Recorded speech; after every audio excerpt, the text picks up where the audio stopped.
প্রতি বছরই আমি মাদার্স ডে সেলিব্রেট করে থাকি আমার প্রিয় মানুষটির সাথে। হেই বিউটিফুল পিপল, কেমন আছেন সবাই? চলুন আপনাদের সাথে আজকে শেয়ার করি আমি আমার মাদার্স ডে কীভাবে সেলিব্রেট করি। মার সাথে ডেটে যেতে, মার সাথে সময় কাটাতে, কথা বলতে আমার খুবই পছন্দ। আমি অনেক পছন্দ করি। প্রায় টাইমেই আমি মাসে একবার হলেও মাকে নিয়ে বের হওয়ার চেষ্টা করি। তো এই তো মাদার্স ডে উপলক্ষে মাকে নিয়ে বের হলাম, আমার পছন্দ জায়গায় আসলাম। এটা মার খুবই পছন্দের একটি জায়গা। গত বছরই আমি এখানেই সেলিব্রেট করেছিলাম। মার পছন্দের সব খাবার খাওয়ালাম, একটু ক্ষুদ্র চেষ্টা মাকে খুশি করার, এই আর কি। এই প্লেসটা মার খুবই পছন্দ, আর পছন্দ হওয়ার কারণ হচ্ছে আব্বুর সাথে শেষ অ্যানিভার্সারিটা এখানেই সেলিব্রেট করেছিলেন।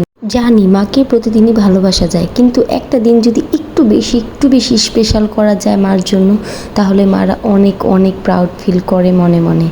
মার জন্য একটা ছোট কিউট কেক নিয়েছিলাম, মা দেখে নেই তো, দেখা তো অনেক অনেক সারপ্রাইজ আর অনেক খুশি হয়েছিলেন। আর এই তো বলতেছে কেকটা কাটতে ইচ্ছা করতেছিল না, এত এত কিউট। তো আমি জোর করে তাকে কাটালাম যে কেকটা খাও, ট্রাই করো, কেমন লাগে আমাকে বলো। মা বলে কথা, নিজে না খেয়ে আগে সন্তানের মুখে দিবেই। অনেক কিছুই প্ল্যান করছিলাম মাদার্স ডেতে করব, কিন্তু হুট করে করা হয়েছে বলে তেমন কোনো প্রিপারেশন ছিল না। Happy mother's day. Thank you.